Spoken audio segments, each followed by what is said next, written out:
Hey guys, welcome back to Blazing Confused, and today we have a UFC fight news vid. Now there's been a lot of news and snippets that I really want to talk about today. The first thing that I want to talk about is Conor McGregor has calling out KAMARU USMAN for an immediate welterweight title shot upon his UFC return.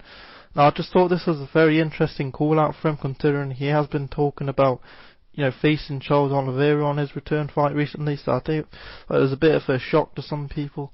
I think Oliveira is a better matchup for him, in my opinion. I think, he's a lot sort of smaller. Usman is freaking huge. He's about probably 200 pounds he walks around at. So I think it's a ballsy matchup for Conor to call out, the pound for pound best fighter in the UFC right now. I mean, it's a smart call out, considering if he is to beat KAMARU USMAN and get that opportunity, he's potentially going to be, pound for pound the best fighter in the UFC.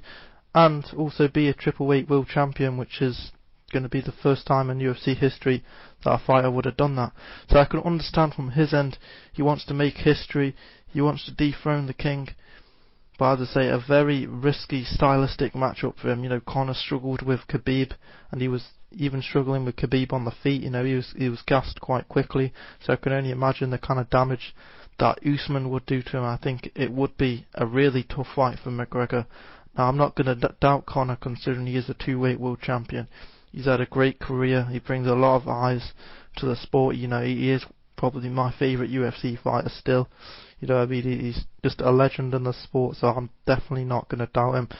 I think he could definitely get it done. His striking, as to any opponent he faces, definitely presents a lot of problems. And I think if he is to work on his jiu-jitsu, I think that's what it's going to take to beat a guy like KAMARU USMAN. I think to beat KAMARU USMAN, you're going to have to catch him with a sneaky submission or a clean shot that's just going to throw him off guard, and that's your chance. I think all it's going to take is for one fighter to see a mistake in Usman's game or his way of fighting and capitalise on it. And do I think Conor McGregor is that fighter? I think he could be. As I say, he catches him with a swift shot. I think he could definitely put Usman away. Colby's rocked him a few times in their fights, and I know if Colby can rock Usman, I definitely believe Conor can with the knockout power he has.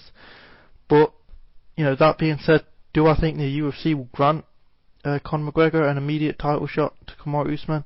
I have no idea, because in my opinion, he's going to at least have to face a number one contender or a fighter in the top 5 to even get his name in the hat. Usman's got some killers ahead of him right now. He's got potential Chimaev Burns title fight eliminator ahead of him, so either one of those guys could face Usman next. He's got Luque or Bilal Muhammad. Those guys have been rescheduled for a rematch, I believe April 16th. So that's a great fight. Either one of those fighters is a great fight for Usman. As I say, one of the ways to beat Usman, I feel like, is catching him in submission, and I do believe Vicente Luque could be that guy. He could be that fighter to present a lot of problems to Usman. So he's in a stacked division. Usman's got a ton of challenges, a ton of fights ahead of him right now. I think the only way Conor McGregor would really get that title shot is for the money. I think he would generate a lot of pay-per-views for the fight. He would definitely sell it well. As I say, I understand on his part the reason behind it. He would make history, and it would be huge. It would be one of the biggest moments in UFC history, if not the biggest moment in UFC history, considering the history behind it. But the next piece of news I want to talk about is Rose Namajunas versus Carla Esparza 2. Now this fight has been scheduled for the May 7th card, the Oliveira versus Gaethje fight. I think this is an exciting rematch. It's in a way new blood for Namajunas. Now I know she's faced her twice, but I think if you look at Namajunas' last couple of fights, she's beat Weili twice, she's beat Andrade. I feel like this is a way to give her a name that might give her a break from fighting elite level competition. If you look at the run that Andrade has been on since she's lost to Namajunas, she's been in there with Shevchenko, got wins over Shakagian, she's got another incredible win. So this is definitely a sort of nice, easy fight for Namajunas to return to, build her resume, get her title defences in. And I think, it hasn't been said enough, but I think Rose Namajunas should be up there, if she isn't considered ready to be, one of the best female fighters of all time. As I say, if you look at the wins she's had, Jędrzejczyk twice, Andrade, Wei Li twice. She's had some great wins in her career. So I think, as I say, great fight for Namajunas. She was able to beat Esparza in the third round in their first fight via submission. Namajunas has got some of the best striking in UFC. She's got slick submissions. She's got great takedown defense. She trains with Trevor Whitman, who coaches Gaethje, Usman. She's got a phenomenal team around her.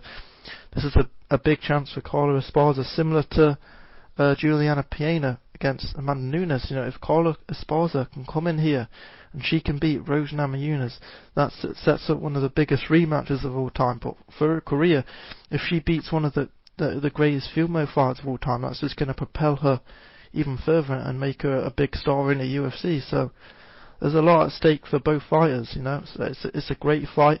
Let me know what you guys think of the fight in the comments section. But the next piece of news that I want to talk about is Nate Diaz. Now, Nate Diaz has been itching for a UFC fight for a long time now. He wanted to fight in December.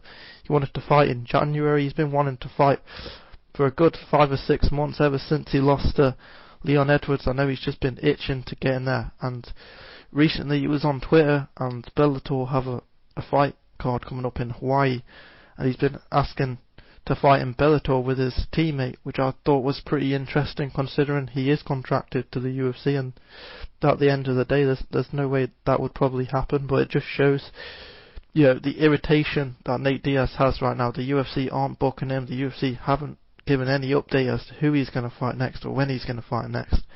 I think it's a shame on his end. You've got one of the biggest stars in the sport that actually want to get in there and fight. You know what I mean? Like, they should definitely be taking advantage of that and get him on one of these big cards that are lined up, maybe even the June card.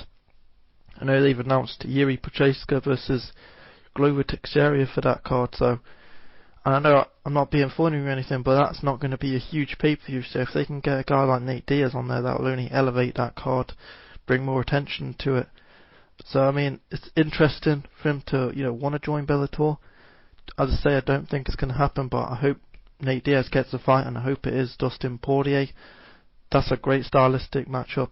I've talked about it in previous videos. It's a great fight.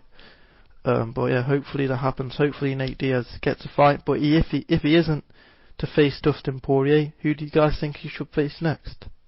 But moving on to the next piece of news. Now, it's only a small piece of news. It's not too major. It was announced a few days ago, but Nathaniel Wood was scheduled to fight Vince Morales on a UFC London card, which actually is on today, 5:30 PM.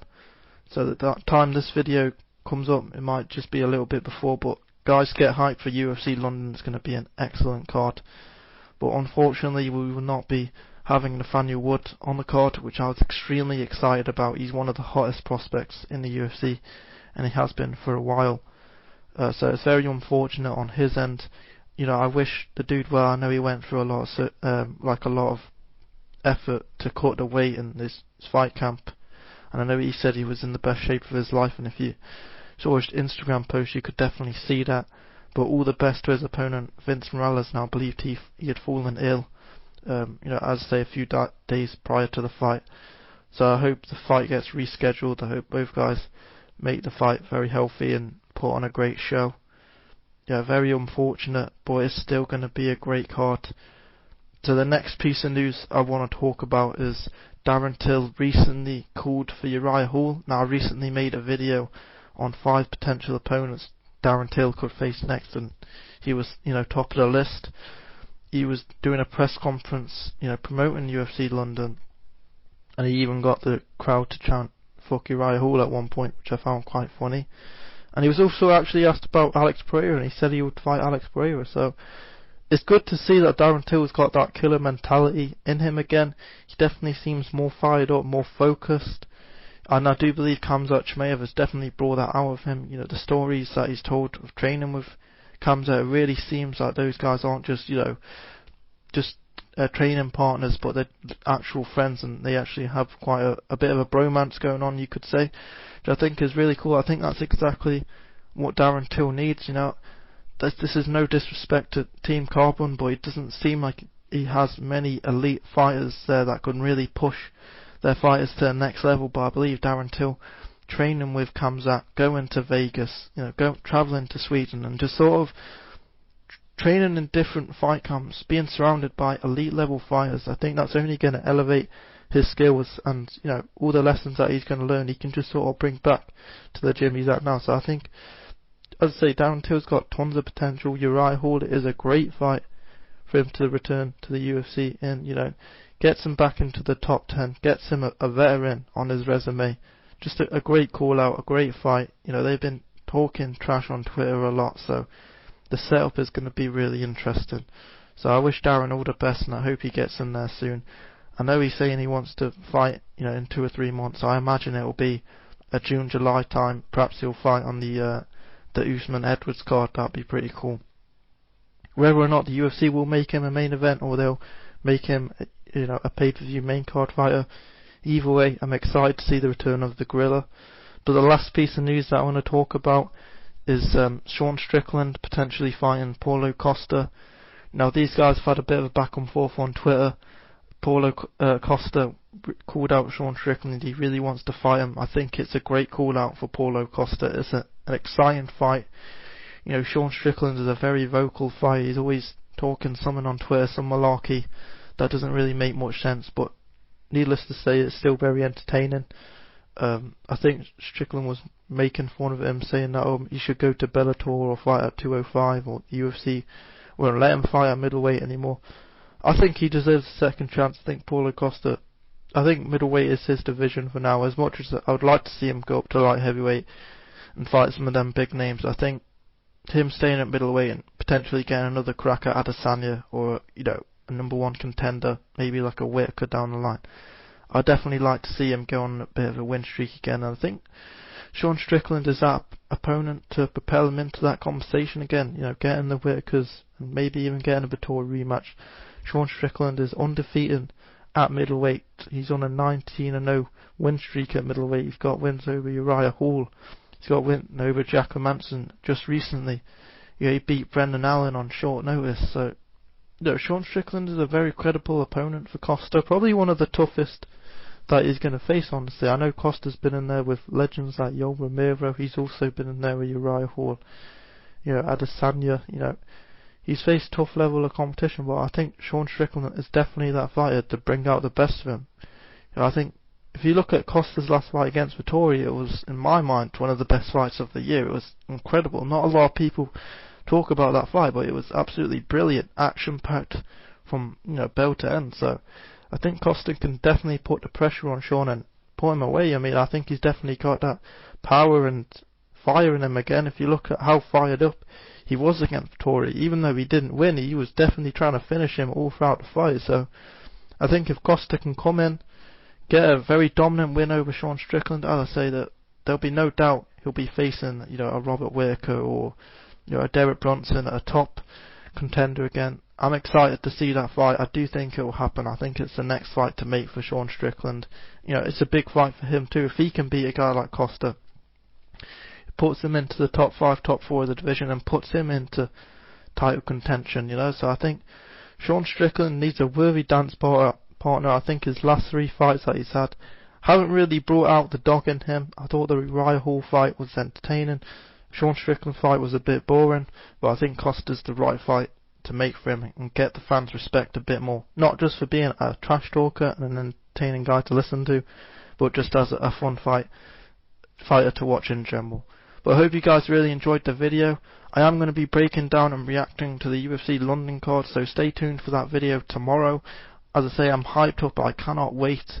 It's been 3 years since the UFC has been in the UK, so I'm hyped up. I'll be watching the first fight all the way to the main card, so I'll be watching all the fights, and depending on how well the Brits do, you might see me break down the entire fight card. So as I say, stay tuned for that video. I hope you guys are going to enjoy UFC London tonight. Let me know in the comment section which fight you're looking forward to the most. I must admit, I am most excited for the Paul Craig fight, and I keep on telling you guys, please stay in and watch that fight. I know it is going to be on the prelims, but guys, you do not want to miss that fight. Paul Craig is an absolute savage, and he's going up against a high-level grappler, Nikita Krylov. But as I say, hope you enjoyed the video, and stay blazed.